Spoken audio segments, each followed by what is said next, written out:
Это вам не аренду с контейнеров собирать. Фу. Короче, вот это вот корень, его экспортируют, а листочки можно в чай заварить.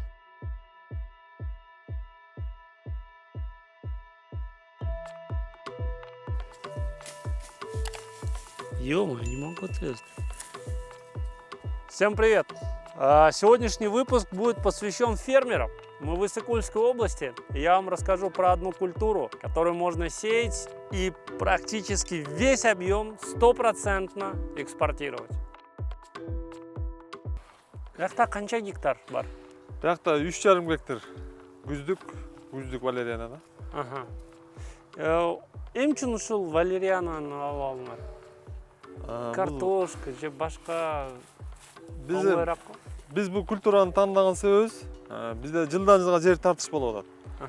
Суу аз болуп атат. Анан бул культурадан негизи аз жерден көп түшүм алуу, кирешен тармакты көбөйтүү максатында да.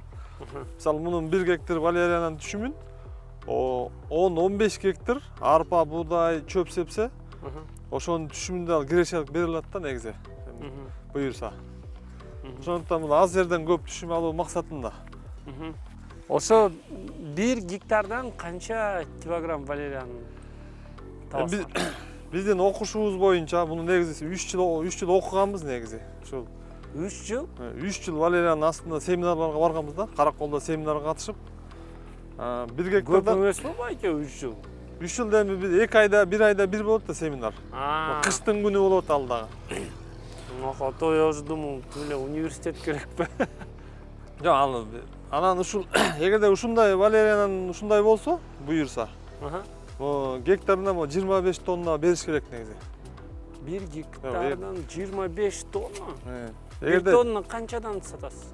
1 тоннасы эми азыр 80-90 азыр келишимдер түзүлүп атат.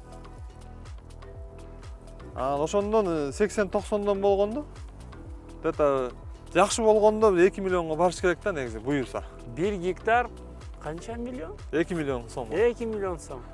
Чүнтөктөн канча инвестиция кыласыңар? Буга деген бир 700 миң сомдой кетет. Ал деген биздиге башка культураларда мисалы техника менен да, мисалы опрыскивать этип салат, окучивать этип салат, бул деген андай эмес, бул ручной көбүнчө. 80% ручной жумуш болгондон өтө трудоемкий болот. Ошон үчүн бул азыр канча киши керек? Буга деген отоодо бир күндө 20 киши алып атты ошого. 20 киши 3,5 гектар 20 киши керек. Ошону 3 күндө ото бүтөт, бир отосун. 20 киши. Анан ошентип 3 жолу отодук да. Ошондо 1 гектарга буга расход бир 600 миң, 700 миң кетет. Ошондо 1 миллион 200-300 калабы? Эгерде биз ошого пландап көздөп жатабыз да, буюрсачы. Анан муну 1 гектарда. 1 гектарда. Анан буга деген эч кандай химика чачканга болбойт.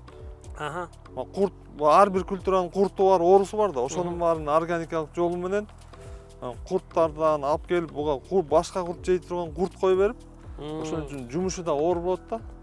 Бияқта өзүнчө эле прям габробракон, трихограмма деген курттар болот. Ошону поляга ручной кое берип, анан ошол курттарды да органикалык жол менен жоюш керек да. Понятно. Ошондой эмгек талап кылат бул. Сууктан коркобу бул? Сууктан коркпойт. Бул күздүк себилгенде ошол быйыл 20 градуска чейин Иссык-Көлдө тоңчу эмес, 20 градуста дагы бул үшүп кеткен жок да. Бизде көп мөмө жемиштин баары үшүп кетти 90%. Бирок валерианка ага таасирленбейт багачы. Сууктан коркпойт, сууну көп талап кылат. Анан муну деген жайдын ысык күндө 10 күн сайын сугарыш керек. 10 күн сайын сугарып. Суу жок болсочу анда өлдү? Суу жок болсо бул түшүм болбой калат да. Аябай оор иш. Мейли, рахмат сизге ийгилик, Белек байке. Канча 3-4 миллионго жакын сом таап алдыңыз? Ушул жылда эмес да, эмки. Жок, мына уже 1 айдан казылат буюрса. 1 ай. Сентябрдын башында күздүк казылат да, октябрдын башында жаздыктар казылат негизи. Бул күздүк. Ошондо 6 миллион сом табасыз. Буюрса деп турабыз эми. Мейлі. Мейли.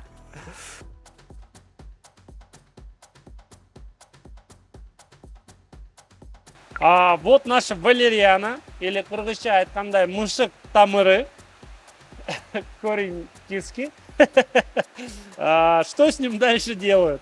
Ну, собственно, избавляется вот от вот этой растительности. Так. Где-то там внутри мы сейчас увидим с вами корень. Листья вообще не экспортируются, как я уже говорил. Нам нужны только корни. Но их тоже нужно между собой как-то разрезать. Вот.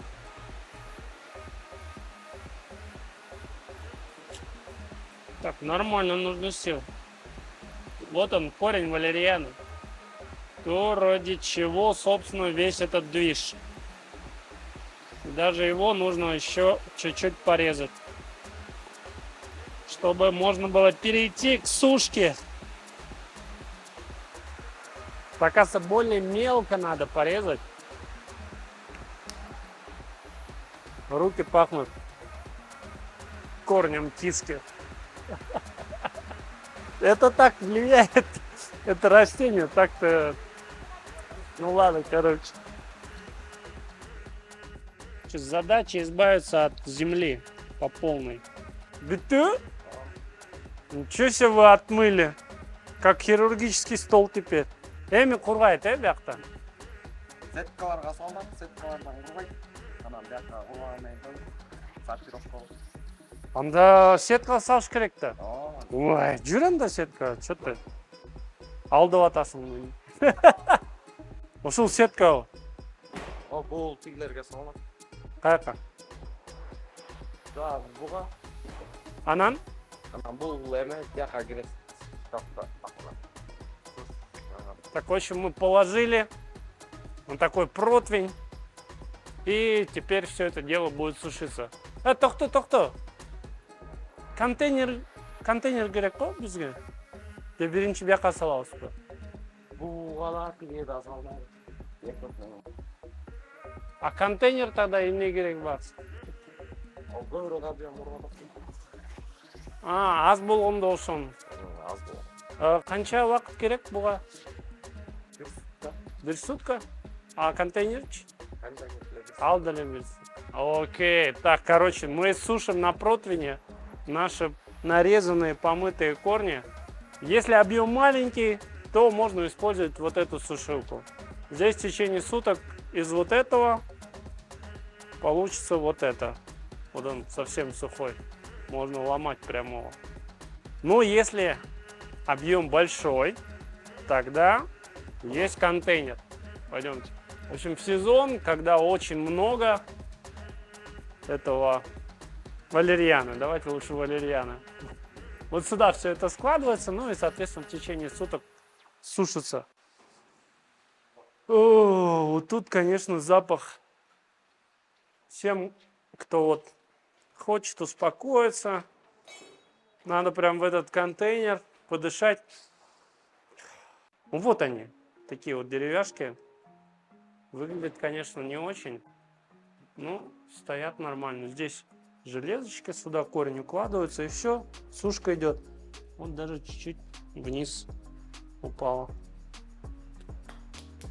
Ну все, пойдемте, я вам покажу, в каком виде это все экспортируется. Ну а дальше разберемся, все-таки, что за бизнес-то, что почем.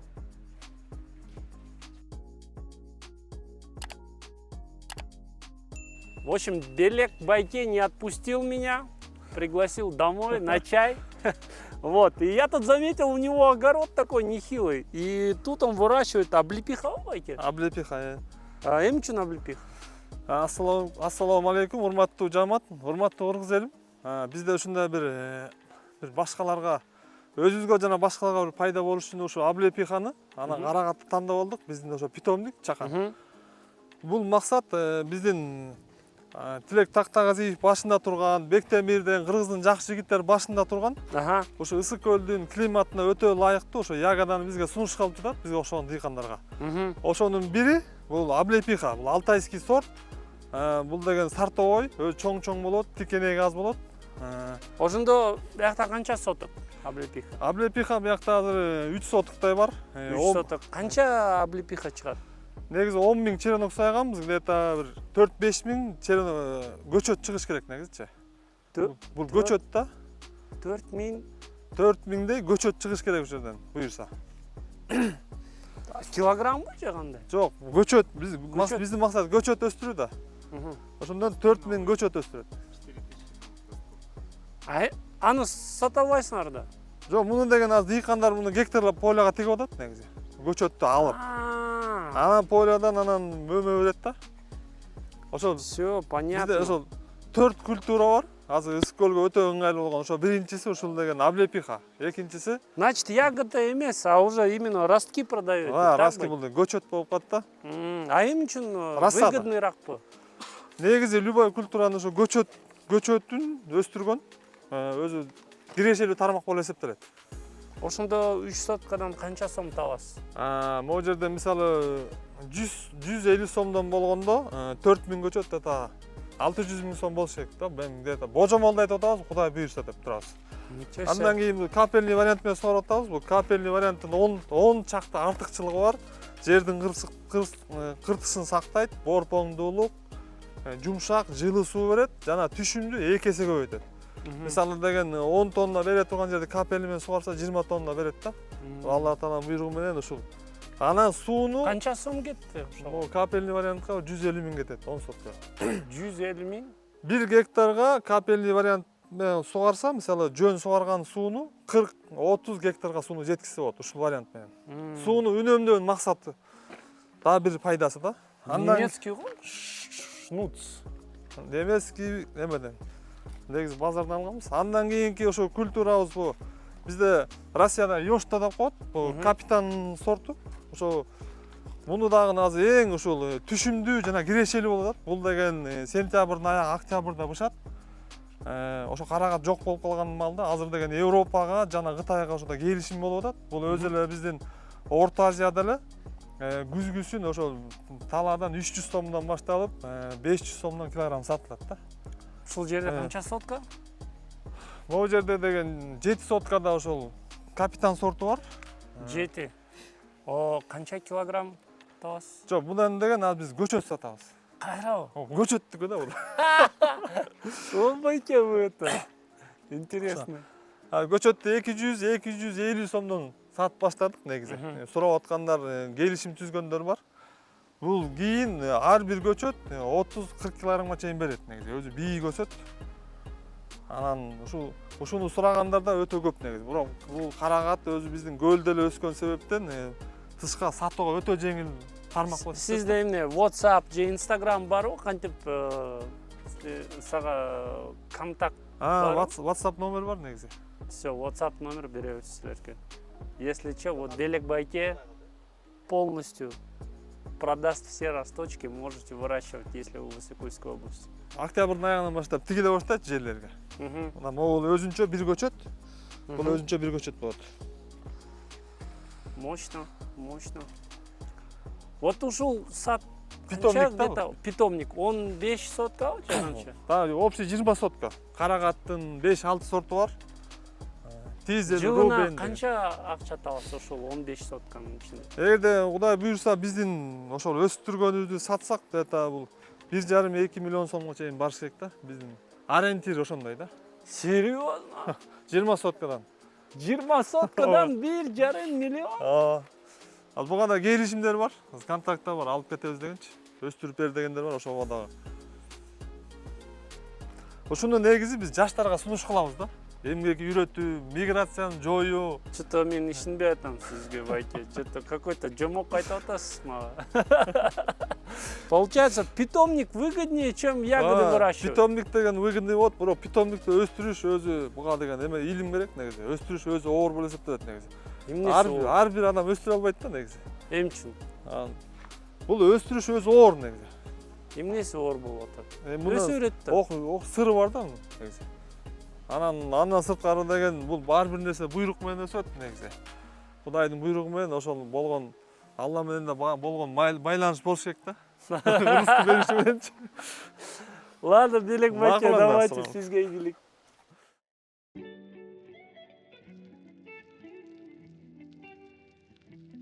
С нашего большого куста, который я там вытягивал, да, Фу. получится в 4 раза меньше готового продукта. То есть, условно, с 1 тонны валерьяны, вот этих вот сухих корней уже, выйдет где-то 250 килограмм. То есть, в 4 раза меньше от того, что приняли. Прям вообще грусть полная. Притом, как вы видели, это я там один кусочек резал, да, представьте, 20 тонн привез фермер. Причем еще некоторые фермеры, не все такие честные, да, есть такие ушлые товарищи, они там водичкой польют, прежде чем сдать, он себя впитает и вес вырастет. И потом, когда уже делается усушка, там уже не 25%, а уже ближе к 20%. Вот. Ну, за всем, как говорится, не уследить, все на доверие. При производстве, как вы сами поняли, используется электричество, без него никак нельзя. Чтобы высушить, нужно целый день вот специальный сушильный аппарат гнать. Ну, давайте по цифрам пройдемся. У фермера вот в сыром виде покупают за 100, даже 100 нет, где-то 90-95 сом за килограмм. При продаже уже вот такого вот, да, корня, это то, что по сути пойдет на экспорт. Вот его вот так закроют и все, этот мешочек на экспорт уйдет. Вот здесь уже килограмм продается по 450 сом за килограмм. После нелегких, на самом деле очень легких, математических уравнений вы поймете, что разница где-то при покупке в 90 сом продают где-то за 120 сом. Ну, я просто 450 разделил на 4, собственно, усушка, да. Вот. То есть вот эта разница, это и есть прибыль вот этой компании, которая собирает и обучает фермеров вот этой выращиванию валерьяны. Я предлагаю вам сейчас выслушать небольшое интервью с руководителем данной организации и послушаем, зачем и для чего вообще все это делается. Потому что, ну, как вы поняли, пока что в плюсе в основном фермер.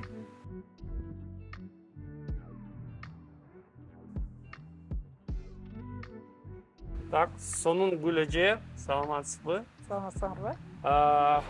Ушул предприятие сиздики? Ооба. Бул кандай общественное объединение, же ОСО, же индивидуальный предприниматель? Бул Формасы кандай? кооператив Сколь органика кооперативи. Кооператив. Ага, бул деген эмне биринчи жолу болуп атам кооператив. Бул кооператив баягы ушул дары чөптөрдү өстүргөн, биз негизи буга чейин органикалык чарба жүргүзчүбүз. Ошол органикалык чарбаны сүйгүп дыйкандардан бириккен 3 райондон бириккен 42 фермердин башы кошулган фермерлердин Сколь органика кооперативи деп негиздегенбиз. 2016-жылы 10-июнда атайын университеттен өткөнбүз. Себеби Канча фермер азыр? 42. 42 фермер. 42 фермер. Ошондо силер налог төлөбөйсүз, Ооба, налогдон бошотулганбыз. Абдан жакшы. Анан прибыль сиз табасыз да. Ошол прибыльди кантип бөлүнөт, каяка кетет? Биз мына 2-нчи жыл, бул 3-нчү эле жылы баягы ушул ишти баштаганбыз. Азырынча бизде прибыль жок. Анткени биздин тапкан процентибиз кичинекей эле болгондуктан баардыгын ушул курулушка кетирдик. Эми ушул бир аз карызыбыз калган, аны фермерлер жакшы билет. Моореки 3-нчү жыл, 4-нчү жылда Кудай буйруса прибыльга чыгабыз. Только 4-нчү. Бирок фермер сразу 1-нчи жылда прибыльга чыгат, Ооба, фермер 1-нчи жылда эле прибыльга чыгат. Фермер өзүнүн акчасын жакшынакай алат. Башка фермерлерге караганда өзү биздин өзүбүздүн фермерлер биринчиден коркпойт. каяка сатам. Экинчиден баасын билет канча сомдон экенин. Ошол договорубуз бар ортодо. Ага чейин окутканбыз фермерлерди. Кээ бир фермерлерди үрөө менен камсыз кылганбыз, кээ бир фермерлерди көчөт менен камсыз кылганбыз. Анан өстүргөндөн баштап сатканга чейинки чын жырчасын алып жүрөбүз. То есть сиз прям эме болосуз, как консультант, прям фермерлерге барасыңар, полянын көрөсүз, жакшы, жаманбы, сонун баарын айтасыз, Ошого акча албайсыз сиз? Жок, албайм. Канча километр барасыз? 80, 100, 150ге чейин барам. Ужас. Да, силер вообще как общественное объединение го? Биз эми ошо социальный көп жумушту жасайбыз, волонтерский көп жумушту жасайбыз. Себеби кийин покупательдин довериясына биз кирдик. Ошол 3-жылы Ким покупатель? Европадан. Биздики Европа конфиденциально биз ал Германия же, Франция. Анан Фирманы айтпай коюңуз, бирок Испания. Испания? Ошол жака экспорттойбуз. Быйыл 3-жылы алардын довериясына кирдик. Алар абдан ыраазы. Биз жиберген продукциянын качествосуна да аябай ыраазы. Биз 2017-жылга чейин дүйнөлүк сертификат алып жүргөнбүз, органикалык чарба жүргүзүп. Бирок ошол биз саткан продукциябыз канчалык таза болгону менен биздин баабыз традиционный кандай өстүрсө ошондой эле баа болгондуктан сертификат кымбат болгондуктан албай калганбыз. Анан биздин алуучубуз абдан ыраазы. Мына өткөндө эле ошол биз сүйлөшүп турабыз. Атайын котормочулар аркылуу сүйлөшүп турабыз. Ошондо абдан ыраазычылыгын компаниянын атынан билдирип айтышты. Продукцияга эч бир мындай эме жок. Нараатчылыгыбыз жок, абдан жакшы, продукция өтө жакшы. Бирок сиздер быйыл бизге органика деген сертификат алып бербейсиздерби деп суранып атышат да.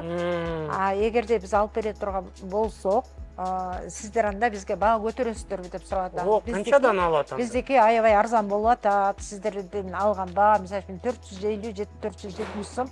Өтө арзан, ошондуктан сиздер бизге баа көтөрүп бергиле. Бизде ички рынок эле, биз угуп атабыз. Бизден башка да компаниялар бар, алган компаниялар. Бирок ошолор сатат экен 600 сомго чейин деп угуп атабыз. Бирок анын баары конфиденциально и секретно да. Айтпай коюңуз. Бирок ошол сертификат бар болсо, баасы көтөрүлөт. Сертификат бар болсо 20%ке баа көтөрүп бергиле десек, алар айтып атат, мурда макул болушкан эле, быйыл айтып атышат, жок, силер сертификат алып бергиле, бирок ошол жанагы 470 менен алалы, анткени Европада баа түшүп кетти. Аябай баа түшүп кетти, бирок биз ошол баа менен алалык сиздерден, бирок сиздер сертификат алып бербейсиздерби деп атат. Суранып атышат. Эгерде сертификат алып берсеңер, анан быйыл ушундай баа болсо, эмки жылы 20%ке көтөргөнгө аракет кылабыз деп атат. Ким ошондой сертификат берген? Биз азыр Украина органик стандарт деген аккредитованный уюм бар. Мурда акыркы жылдары 2 жыл ошолордон алганбыз. Азыр ошо ФАОнун долбоору менен биосервис коомдук уюму менен биргеликте ошол жака буйртма берип, ошолор менен иштешип атабыз. ФАОнун колдоосу менен.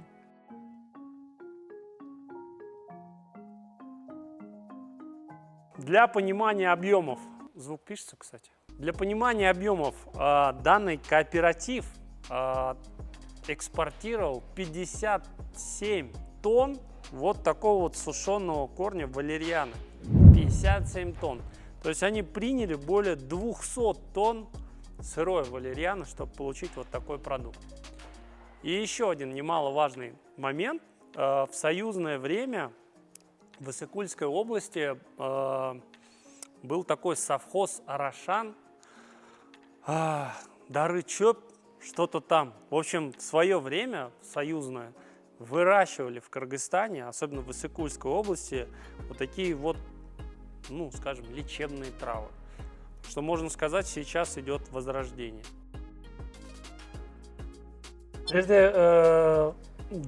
Ким колдойт?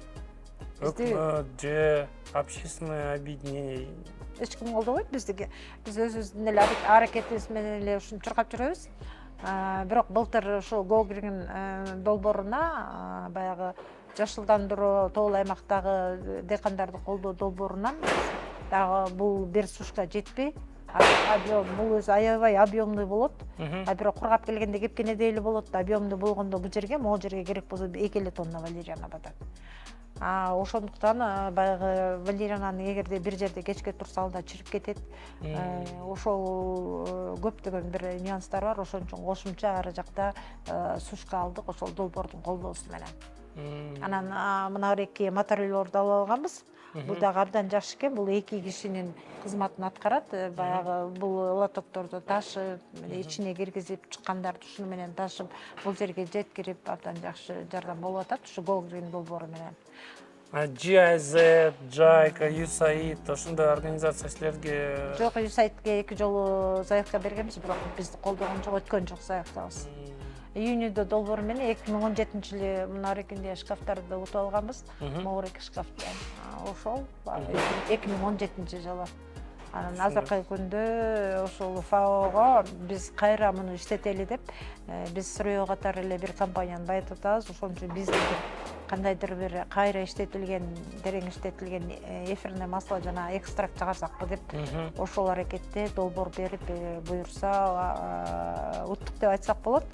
Эми ошону күтүп атабыз. Ага болсо өзүнчө атайын бир помещение курушубуз керек болуп атат. Аган акчабыз жоктугуна байланыштуу кредитке оформить этип атабыз азыркы күндө. Кредит? Коркпойсузбу эже? Анан корксоң анда отуруш керек, эчтеке кылбай эле. Биз ошол бул дагы кредит Айыл банктанбы? Органикалык кластерге киргенбиз. Бул дагы өкмөт азыр 6% менен берип атат. Сом. Канча жылга? 5 жылга. Анан каникулу бар, ал жерде 6 ай. Бекер го эле. Ооба. Биз үчүн бекер, анткени эч качан мындай болгон эмес. Органикалык кластерлерди колдоп, органикалык кластерге дары чөптөр да кирген. Өкмөт абдан жакшы ушул жагында жардамы болуп. Айыл банк, РСК банк. Эки өкмөттүк банк. Анан ошол жерден чын эле берип атабы? Чын эле берип атат. Мына Кудай буйрса. Тип взятка жок. Жок, андай взятка эчтеке жок. Айыл банк, мисалы үчүн билбейм, башка РСКны билбейт экенмин, аяка кайрылган жокмун. Айыл банкка кайрылып, бизде 6 фермерибиз 300 миңден залогу жок 6% менен кредит алды.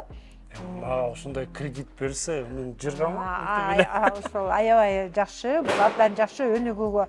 Анан эми биз коркуп отурганда эчтеке жылыш болбойт да. Анан же бирөөлөргө бир нерсе күтүп отурбай эле ушундай аракеттерди кылып атабыз. Эгерде ал кредит алсак, биз өзүбүз кредит эмнеле трактор алып, анан тракторду өзүбүз иштетип, дыйкандарыбыз баягы көрүнгөн жерден техника издебей, анан органикалыктын өзүнүн талаптары бар. Баягы трактордун мурун химикат иштетилген жерде иштетсе, аны жууш керек, тазалаш керек деген өтө көп нюанстар бар. Ошол үчүн биз өзүбүздүн трактор менен эч кандай химикат колдонбогон органикалык чарбаларды иштетип, анан баягы өзүбүздө графиктерди коюп алганбыз. Ошол графикке жараша апрелдин 10-унда бул фермер эгерде айдаган болсо, сепкен болсо, кайра майдын 10-унда барып биз аны баягы отоп беребиз, түптөп беребиз, ошол графиктер менен кетебиз. Ал баары сүйлөшүлгөн. Анан казган убакта дагы ошол башында ким эрте септеле, ошонун четинен казып кете беребиз дагы. Очередте болбойт, бизде убагында дагы казылып калат, себеби 42 фермердин 26 фермер гана валериана сепкен, калган фермерлер болсо органикалык чарба жүргүзүшөт, бирок алар да ойлонуп атат, даярданып атат, аздан сеп үйрөнүп атышат. Мейли же сизге ийгилик. Рахмат сиздерге. Ну что, настало время подвести итоги. Давайте посмотрим, как этот бизнес влияет на экономику страны. Ну, ты прям жестко быстро едешь. Так, ладно, кадр удался. Чом рахмат.